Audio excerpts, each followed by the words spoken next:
Hi friends.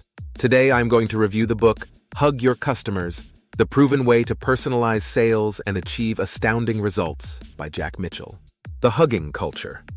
Once a customer called Mitchell's, one of the stores, in a big hurry to buy a blue cashmere topcoat for an important meeting. The store did not have one in stock and the customer couldn't wait, so Jack Mitchell literally lent him the coat off his back, a navy cashmere topcoat about the customer's size, which the customer wore to his meeting. Our vision is that anyone that becomes a customer of our stores enters an enduring relationship with us. He or she instantly becomes a friend. That's our motto, once a customer, always a friend. That may seem extreme, but it's characteristic of the culture of the Mitchells and Richards stores. Passion about customer relationships. Mitchell calls this a hugging culture, in which customers not only buy from the stores, but also trust and enjoy them.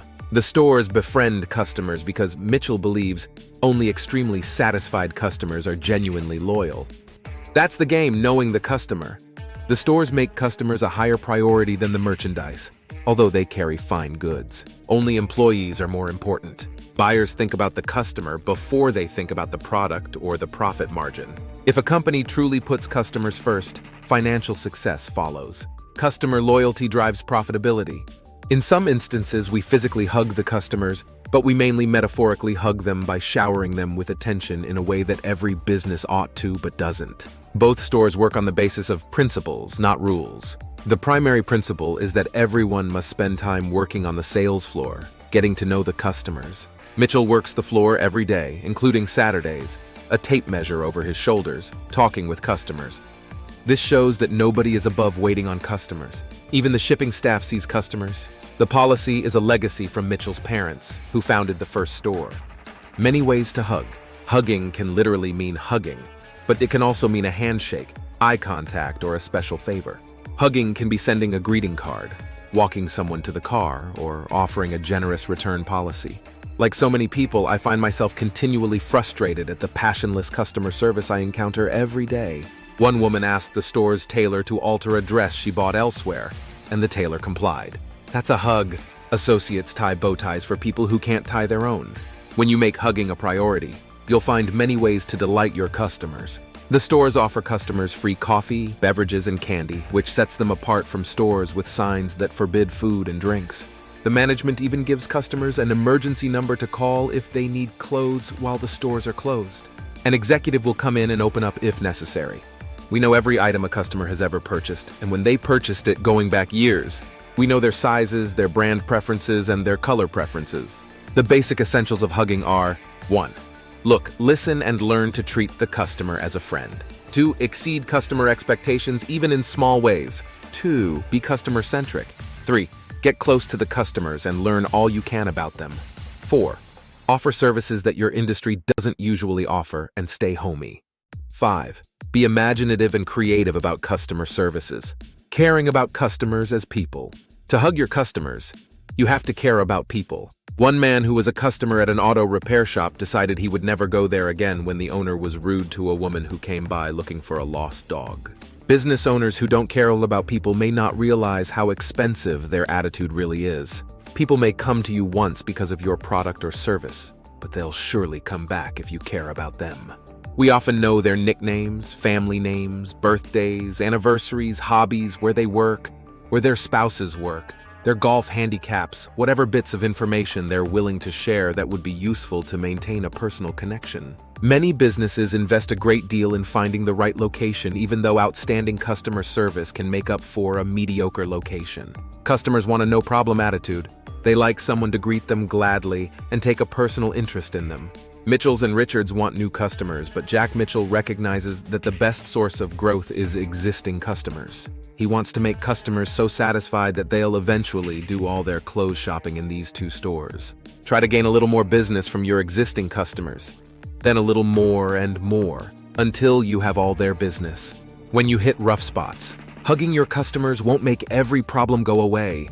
In the early 1990s, the Mitchell store, then named Ed Mitchell, hit hard times, including serious financial problems, too much inventory, bankrupt clients, and dwindling sales. The store hired a good financial manager and focused tightly on fiscal nuts and bolts. Jack Mitchell found it remarkable how much unnecessary spending he noticed when he began to sign every check personally. The store paid even closer attention to customers.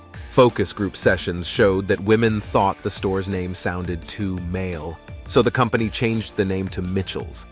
If a customer comes in and mentions she's in a bit of a rush because she had to fetch her dog at the vet, we'll say, "Oh, sorry to hear that. Is Lucia okay?" We know the dog's name too. Austerity measures helped management cope and allowed the store to expand, putting it in a sound enough position to acquire Richards, a high-end men's clothing store. The hugging culture helped smooth the integration of Mitchell's and Richards, which kept its name. Management stressed that the transaction was a merger, not an acquisition, partly to reassure Richards' employees who feared losing their jobs. The merger went so well that Richards' former owner still works on the floor, where the associates call him boss. Just a little hug to thank him for selling his business. Family businesses. Only 8 of 100 family businesses last through the 3rd generation. Mitchell's and Richards hired a family business consultant to help the firm endure. Mitchell set up a paid advisory board, including 5 seasoned executives from outside the family and some family members. This board meets every quarter and has helped keep the family firm businesslike. The management established 2 rules about hiring the owner's adult children.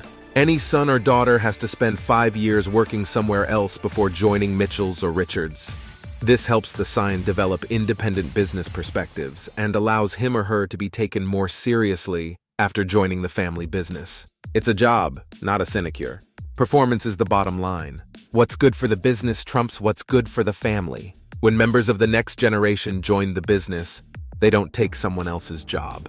They come to do a job, and they come because they have the qualifications. Employees come first. Employees are more important than service and far more crucial than product. If you have the best people, you'll win. The store's hiring criteria are 1. Not only competent, but also confident. The stores seek people who graduated magna cum laude or better, regardless of which school, because managers want evidence that the person excelled. 2. Positive thinking. Seek people who say the weather is partly sunny, not partly cloudy. 2. Positive words and a positive attitude are powerful. 3. Passion. Hire people who are passionate about something, reading, golf, art, whatever, because they can also become passionate about customer service. 4. Honesty. Every prospective Mitchell's or Richards employee takes an integrity test. 5. When the CEO interviews candidates, he asks what they're proud of. 6. They usually brag a bit about something. 7. Then he asks what they're not proud of. 8. If they don't have anything to say, he thinks they probably have an integrity problem. The principle here is probe, don't pry. And customers know us well enough to realize we'd never divulge any personal information. Once you have the best people, keep them happy. Hug your employees by 1. Giving people the responsibility and the authority they need to do the job well. 2. Keeping the organization flat and not building a bureaucracy. 3. Remembering your roots as a family firm by being friendly and customer-focused. 4. Paying them well. 5. Helping them strike a balance between life and work. 5. Life shouldn't be all work. 6. Knowing what they like and trying to give it to them. 6. Some like you to say good morning, others prefer to be left alone. 6. Some like flowers or birthday cards. 6. Give them special treats, trips abroad, baseball games, whatever turns them on. When you hug often enough, customers will hug back. Mitchell's and Richards call their salespeople associates. It's not location, location, location, it's service, service, service. This attitude is inculcated during extensive associate education that includes product familiarity, understanding of sales numbers, and knowledge about clients. Associates gather profile data about their clients and develop loyal first-name relationships based on understanding each customer's preferences. Knowledge hugs. Mitchell's and Richards educates all its employees through several programs and opportunities. The managers try to teach associates to put customers first, to be friendly, to take a personal interest in their customers, and to build customer profile information for the database. However, the employees are also taught to use their common sense. Hugging customers doesn't mean being witless. Tech hugs. Technology must support hugging, not impede it. Focus your technology on the customer. Mitchell's and Richards never purge their customer data. Managers use it to understand and serve individual customers and to follow trends and target marketing efforts. We're great believers in offering customers a service that might be commonplace in another industry, but is a luxury in your business. The database keeps an extraordinary amount of information about thousands of customers. This includes names, family names, important dates where they and their spouses work, even their pets' names. Associates derive the information by listening and learning while selling. Customers like to be remembered, and they trust the store's management not to divulge information inappropriately. Since 20% of customers generate 80% of the business in any industry, it's okay to hug that top 20% a little closer. Only extremely satisfied customers are genuinely loyal. Mitchell sends a personal note to anyone who buys $2,000 worth of merchandise on any given day. The staff emails pictures of designer clothes to customers who can't get into the store to view the new lines. Use knowledge at work. Senior managers should know the associates' names, the names of the top 100 customers, the daily, monthly, and annual sales, the margins, percentages for the month, and the pre-tax profits. Memorize relevant financial information. Remember the last 2 years' sales, margin, and pre-tax profit numbers. Check performance numbers each day so associates can keep track of how the game is going. A hugging culture helps financial performance many ways. Hugging builds long-term, stable revenues and better margins because customers will pay to be hugged.